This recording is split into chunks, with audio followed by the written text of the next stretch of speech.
Et je peux dire que j'étais contente que ce soit 4-5 heures et pas plus parce que j'ai pas vraiment aimé. Je pense que ça se voit.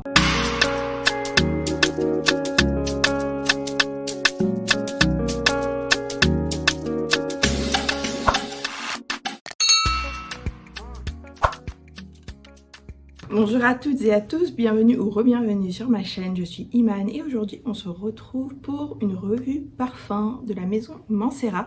Donc c'est la première fois que je teste des parfums Mancera. Vous savez que j'ai testé des parfums de chez Montal, j'ai été à la boutique qui est Mancera et Montal à la fois, mais j'ai pas senti de parfum Mancera du tout. Je me suis focalisée sur ce que j'étais allée faire, donc qui était acheter mon Arabian Stonka. J'ai eu une super expérience d'ailleurs dans cette boutique, donc j'ai décidé de prendre un coffret échantillon avec des parfums Mancera dont j'ai beaucoup entendu parler et un ou deux que je souhaitais acheter. Donc ma senteur du jour, comme vous pouvez vous en douter, est un des parfums qui est là-dedans et il y en a 5. Donc je vous dirai laquelle c'est, mais en tout cas mettez-moi en commentaire votre senteur du jour et c'est parti. Donc voilà le petit coffret, il se présente exactement comme celui de chez Montal. Il semble bien, oui, c'est le même coffret. Il y a peut-être que celui de Montal est mat et celui-là brillant, je sais plus. Je l'ai quelque part là-bas. Voilà, donc avec un petit leaflet. Et donc les 5 parfums. Vous avez Coco Vanille, Holidays, Instant Crush, Roses Greedy et Lovely Garden. Donc je vais prendre mes notes et on va commencer avec, comme je dis, je prends des notes, je les porte plusieurs fois pour vous donner, avoir les meilleurs retours, les meilleures informations pour vous. Donc le premier que j'ai porté, c'était Lovely Garden. Alors Lovely Garden, c'est ça l'échantillon. J'ai mis ouverture fleurie, des fleurs fraîches. Et l'ouverture est fleurie, poudrée et épicée. Et je trouve ça très, très déroutant. Puis on perçoit un combo rose patchouli très fort qui prend le dessus. On perçoit aussi l'encens, mais je n'ai pas du tout le toffee. J'ai pas du tout le toffee, je m'attendais, j'aurais bien aimé parce que c'est une note un petit peu gourmande que j'apprécie. Ça me rappelle la nuit trésor, moins le côté gourmand. Après 5 minutes, on a le côté épicé qui revient. Et une fois qu'il est complètement sec, je sens que c'est un parfum fleuri avec une dominante de rose, avec des épices et du patchouli, et un fond ambré légèrement poudré. Ça fait beaucoup de choses quand même. Je pense que ce n'est pas mon style, et c'est pas je pense, c'est vraiment pas mon style en fait. Trop fleuri et poudré, ça fait un peu grand-mère, je suis désolée de dire ça. En tout cas pour moi, genre je vois le même genre de personne qui porte Chanel numéro 5, c'est le genre de personne que je vois porter ça. Et voilà, même juste comme ça. Il a une bonne performance. Je pense qu'en général, cette maison-là, Mancera, tout comme Montal, ils ont des très bonnes performances. La projection et le sillage sont moyens et la longévité 4-5 heures sur ma peau. Et je peux dire que j'étais contente que ce soit 4-5 heures et pas plus parce que j'ai pas vraiment aimé. Je pense que ça se voit par rapport à mon retour. Donc si vous aimez les fleuris, vous allez certainement aimer. Peut-être si vous aimez Mademoiselle, Coco Mademoiselle, vous allez certainement apprécier, mais pour moi, c'est pas trop ça. Le deuxième, c'est donc Roses Greedy. J'ai trouvé l'ouverture, même là quand je sens, l'ouverture similaire à Intense Café, Roses Musk, Rose Vanille et Rose Gourmand. Donc voilà, vous voyez ce type de parfum. Et très vite, ça se rafraîchit. C'est pas sucré, c'est presque gourmand, mais comme les autres, mais en même temps, je me suis dit, la première réaction que j'ai eue au bout de 5 minutes, c'est « Ah, ça sent un petit peu Miss Dior ». Après, je peux pas vous dire si c'est exactement Miss Dior parce que il y a longtemps que j'ai pas sorti Miss Dior, donc j'arrive pas à voir l'association exacte, mais automatiquement dans ma tête, ça a connecté avec Miss Dior. Ça peut être autre chose, hein, mais moi, ça a connecté avec Miss Dior. J'ai trouvé aussi qu'il avait une similitude avec Harim El Sultan que j'ai, dans le côté fleuri et musqué. C'est un parfum que j'aime beaucoup. J'ai mis d'ailleurs il y a pas longtemps un layering avec un autre parfum. Je referai une vidéo layering et je présenterai ce layering là parce qu'il était tout simplement dingue. Mais revenons à nos parfums. Je vais pas dire à nos oignons, revenons à nos parfums. Je ne retrouve pas vraiment le côté fruité qui est par rapport aux notes qui sont listées. C'est un parfum qui est hyper féminin. Ça, pour moi, il m'évoque la couleur rose. Il m'évoque, si c'est un vêtement, une robe baby doll rose. Ouais, hyper féminin. Pour celles qui aiment Idol, Irrésistible, Roses Musk et Delina, il vous faut l'essayer. C'est un beau parfum, mais pour moi, c'est pas un parfum que je vais acheter. C'est pas mon style. il est peut-être un peu trop passe-partout. Et il manque de petite étincelle, de punch. Voilà, c'est ce que j'ai mis, il manque de punch pour moi. La performance est moyenne, il y a un bon ciel et une bonne projection. Et la longévité, 2-3 heures sur ma peau seulement. Après, je pense que j'utiliserai l'échantillon jusqu'au bout, ou alors je le donnerai. Souvent, je fais ça, je donne des échantillons.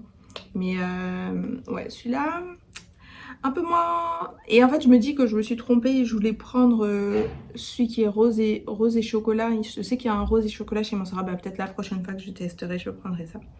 Et ensuite, celui que j'ai testé, c'est le très fameux Instant Crush. Alors, Instant Crush, si vous le connaissez, si vous en avez entendu parler, tout le monde vous dira que c'est un parfum qui est dans la famille de Baccarat Rouge. Et à l'essentiel, c'est vrai. C'est un Baccarat Rouge en plus épicé et boisé pour moi, et avec quelque chose de légèrement poudré. Il est à mi-chemin entre Baccarat Rouge et Crazy in Love de Montal, que j'aime vraiment beaucoup. Il est encore dans cette même famille-là, mais il y a de la cassonade, je crois qu'il y a de la violette. Il est vraiment magique, le Crazy in Love, et le flacon est incroyable. Pour moi, il est dans la famille Baccarat Rouge, mais différent. Donc pour tous ceux qui aiment Baccarat Rouge, mais qui trouvent qu'il est peut-être trop populaire, que vous le sentez partout, vous pouvez essayer de mettre la main sur celui-ci, sur le Instant Crush. Surtout que pour moi, le rapport qualité-prix est imbattable. Il mérite d'être un parfum signature. Il est complètement unisexe. Il a une super performance, bonne projection et sillage. Et la longévité est de plus de 6 voire 7 heures même sur ma peau. Donc vraiment très très beau. Après, je sais pas si je le prendrai parce que pour moi je préfère Crazy in Love et j'ai un dupe de Baccarat Rouge, donc je vois pas forcément l'intérêt de prendre celui-là, mais il est très très beau, ça je peux pas vous mentir. Et ensuite j'ai deux parfums un peu, vous savez, ces parfums solaires, parce que je suis toujours à la recherche d'un beau parfum solaire dans cette famille un peu soleil blanc. Donc ils en ont deux chez Mansera qui sont assez connus. Donc le premier c'est Holidays. Et j'avais vraiment hâte de tester Holidays parce que j'en avais beaucoup entendu parler. Et je comptais le mettre sur ma wishlist. Et pour rien vous cacher, et pas vous spoiler, je vous expliquerai. Malheureusement, pour moi, c'est pas passé. Tout simplement. L'ouverture est très solaire. Typique des parfums un peu crème solaire, coco, fleurs blanches, donc type soleil blanc. Ou pour moi, du coup, le truc le plus similaire que j'ai dans ma collection, c'est Rio Radiance de Sol de Janeiro. Puis il y a quelque chose de frais qui vient, presque comme s'il y avait de la menthe. Il n'y a pas une note de menthe, mais c'est quelque chose que j'ai perçu. J'ai eu l'impression qu'il y avait de la menthe. Après, c'est peut-être les notes marines, mais j'ai vraiment eu l'impression d'avoir de la menthe dans la composition. Et ensuite, la tubéreuse. Pareil, il n'y a pas de tubéreuse dans la composition de ce que j'ai lu, mais je sens fortement une présence de tubéreuse, donc je sais pas. Et ça prend vraiment le dessus. On n'a plus du tout le côté un peu crémeux et rond. Pour moi, ça devient un parfum très sec, avec une dominante de fleurs blanches et notamment la tubéreuse et aussi de l'ylang ylang. Et j'en ai parlé la dernière fois, j'ai un petit peu de mal, j'ai l'impression, avec les parfums avec de l'ylang ylang. Le bois de santal est légèrement perceptible, mais n'arrive pas à redonner ce côté crémeux que j'espérais. Et je n'ai pas non plus la vanille, malheureusement. Je retrouve pas la vanille. Pour moi, c'est quelque chose de très sec et c'est des fleurs blanches. C'est un non, clairement. Pour moi, c'est une interprétation un peu mature de l'ADN solaire, donc soleil blanc, terracotta, etc. Il a une bonne performance en termes de sillage, de projection et de longévité, 5 à 6 heures sur ma peau. Donc si vous aimez ce type de parfum et que vous êtes très fan de fleurs blanches, penchez-vous sur Holidays. En tout cas, il est différent de beaucoup de parfums dans cette famille-là, mais il est à dominante fleur blanche, encore une fois, moi, j'aime bien le côté un peu plus rond, coco, vanille. Et en parlant de coco vanille, du coup, donc le dernier, c'est bien coco vanille, et c'est donc ma senteur du jour. Et je peux vous dire que là, j'ai l'impression je me sens comme une goddess en vacances, comme le Alien Goddess, pour avoir la ref. L'ouverture, c'est un peu le lait de coco pour moi. Ça me rappelle une brume coco de chez Bath & Body Works que j'avais quand j'étais étudiante au Canada. La note de pêche ressort aussi légèrement.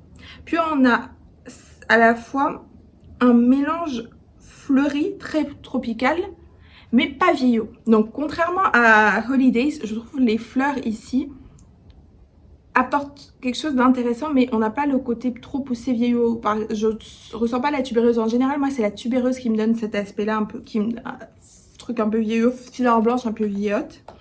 On a un bel équilibre justement entre le côté rond, avec le coco et la vanille, et le côté solaire, avec les fleurs blanches, l'ylang-ylang aussi. Et cette fois, j'aime bien la présence de l'ylang-ylang ici, me plaît. Ça donne vraiment envie d'être en vacances et de se laisser aller, voilà. Je suis très contente de ce que j'ai sur la peau là, franchement, de tous les parfums de mon test Mancera. Je pense que c'est mon préféré. Et d'ailleurs de ces ADN là aussi en général de parfums solaires, c'est aussi mon préféré dans tous ceux que j'ai testés en tout cas jusqu'à maintenant. Après, je pense qu'il va falloir que je teste aussi Intensiare pour comparer et voir finalement lequel je vais prendre. Mais j'étais très satisfaite. La performance est aussi similaire à Holidays, donc bonne projection, bon sillage et longévité 5 à 6 heures. Et franchement, il est superbe. Donc ouais, il me reste plus qu'à avoir Intensiare et je pourrai enfin faire mon choix. Donc voilà, on a revu les 5 parfums que j'ai testés. Si je dois vous donner mon classement de celui que j'ai le moins aimé ou qui a le moins de chances de rentrer dans ma collection et celui qui a le plus de chances de rentrer dans ma collection. En dernier, ce sera Lovely Garden. Clairement, c'est pas du tout mon truc. Qu'on se mente pas. Après, je mettrai Holidays parce que encore trop fleuri pour moi. Après, je mettrai Roses Greedy parce que il est beau, mais je le vois pas dans ma collection. En tout cas, pas pour le moment. Parce que peut-être un peu trop fleuri, mais dans le côté... Et j'ai déjà Rose Gourmand. Et je ne me vois pas rajouter ça en plus, parce que c'est un peu similaire quand même. En deuxième, je mettrai Instant Crush, parce qu'il est très beau. Mais que j'ai mes yeux déjà sur Crazy in Love, et j'ai déjà des dupes de Baccarat Rouge. Et en premier, bien sûr, c'est Coco Vanille. Donc Coco Vanille qui m'a vraiment charmée, je dirais. Et donc maintenant il me reste plus qu'à pouvoir essayer Intensiare pour comparer. Mais je suis hyper contente d'avoir trouvé un Mancera qui me plaît parce qu'au début c'était pas gagné. Et là il y en a un ou deux encore que j'aimerais bien tester, notamment la nouvelle sortie, je crois que c'est Amore Café, dont j'ai parlé la dernière fois dans les Fragrance News. Donc on verra bien ce que ça donne. Je suis hyper contente en tout cas. Dites-moi si vous avez déjà testé ces parfums là, qu'est-ce que vous en avez pensé, ou s'il y a des parfums justement de chez Mancera que vous pensez que je devrais essayer. Ça m'intéresse beaucoup. Je sais qu'il y en a un qui s'appelle Amber Fusion. En tout cas, il y a ça, il y a Red Tobacco aussi dont j'entends beaucoup parler, mais je pense que c'est des parfums peut-être un peu trop masculins. En tout cas, mettez-moi tout ça en commentaire. Merci beaucoup d'avoir regardé cette vidéo. On se retrouve dans quelques jours. Bye!